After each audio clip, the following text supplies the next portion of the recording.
నమస్తే, welcome to NCN news. నేను కళ్యాణి. బులెటిన్లో ముందుగా హెడ్లైన్స్.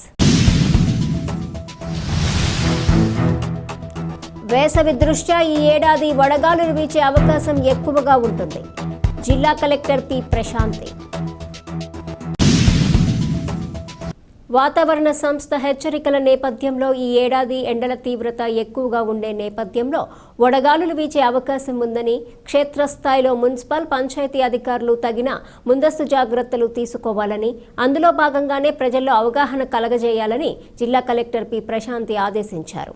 వడగాలుల నేపథ్యంలో రాజమహేంద్రవరంలోని స్థానిక కలెక్టరేట్ సమావేశ మందిరం నుంచి క్షేత్రస్థాయి అధికారులతో వీడియో కాన్ఫరెన్స్ నిర్వహించారు. ఈ సందర్భంగా కలెక్టర్ ప్రశాంతి మాట్లాడుతూ, జిల్లాలో వడగాలుల తీవ్రత దృష్ట్యా ఉదయం రెవెన్యూ డివిజనల్ అధికారులు, సాయంత్రం మండల మున్సిపల్ సమన్వయ శాఖల అధికారులతో సమావేశం నిర్వహించి నిర్దిష్ట కార్యాచరణ ప్రణాళిక అమలు చేయాలని అన్నారు. వైద్య ఆరోగ్య శాఖ ఆధ్వర్యంలో ఇప్పటికే ఎస్ఓపిపై మార్గదర్శకాలు జారీ చేయటం జరిగిందన్నారు. చలివేంద్రాలలో కుండల ద్వారా చల్లని శుద్ధమైన త్రాగునీరు సరఫరా చేయాలని, ఇందుకు స్వచ్ఛంద సంస్థలు, పరిశ్రమల ఆధ్వర్యంలో ఏర్పాటు చేయాలన్నారు.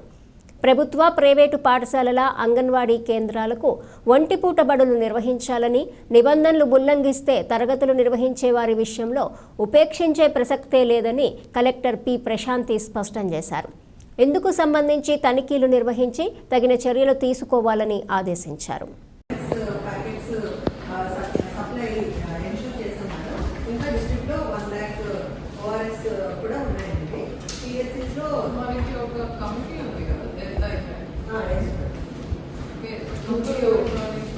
ముగ్గురు చేయాలండి.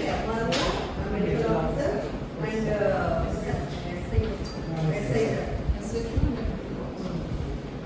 వీళ్ళు ముగ్గురు పంచనామా చేస్తేనే అది పెట్టాలి.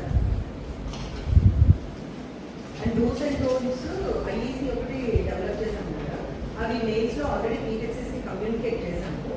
అండ్ ఎవ్రీ ఆశా గ్రూప్లో, ఏఎన్ఎంస్ గ్రూప్లో కూడా అది సర్క్యులేట్ చేసి అన్ని దగ్గర టార్గెట్ చేసేలాగా, హౌస్ టు హౌస్ చెప్పేలాగా ఇన్స్ట్రక్షన్స్ ఇవ్వడం జరిగింది మేడం. మేము మానిటరింగ్ చేసుకుంటాము.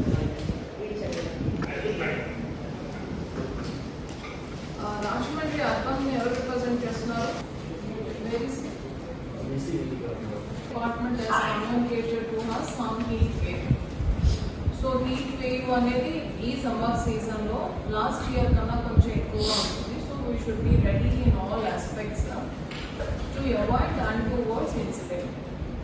సో ఇందులో మనకి ఇప్పుడు డిస్ట్రిక్ట్ లెవెల్ మీటింగ్ అనేది కన్వే చేయడం జరుగుతుంది. So after that divisional level meeting jagala. So RDOs are going to conduct a meeting at the divisional level, and later Tahsildars are going to conduct a meeting at the mandal level. So tomorrow RDOs conduct చేస్తారు, evening Tahsildars conduct చేయాల్సి ఉంటుంది.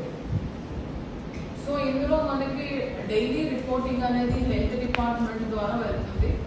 అలానే మనకి any అన్టువర్డ్స్ incident జరిగినప్పుడు మనకి there is అనే committee, తహసీల్దార్ గారు, అట్లానే SHO, PSC doctor and concern MPO. అలానే ఆ పర్సన్ ఏ డిపార్ట్మెంట్కి సంబంధించి, అదర్వైజ్ ఏ డిపార్ట్మెంట్ యొక్క యాక్టివిటీ రిలేటెడ్లో ఆయన ఏమైనా జరిగితే హాస్పిటలైజ్డ్ కానీ ఆర్ సమ్ అన్నోన్ థింగ్, అప్పుడు మనం ఆ డిపార్ట్మెంట్ వాళ్ళు కూడా పెట్టాలి. For example, somebody hospitalized in work site of NRHS, then NRHS చూస్తున్న MPDO has to take care.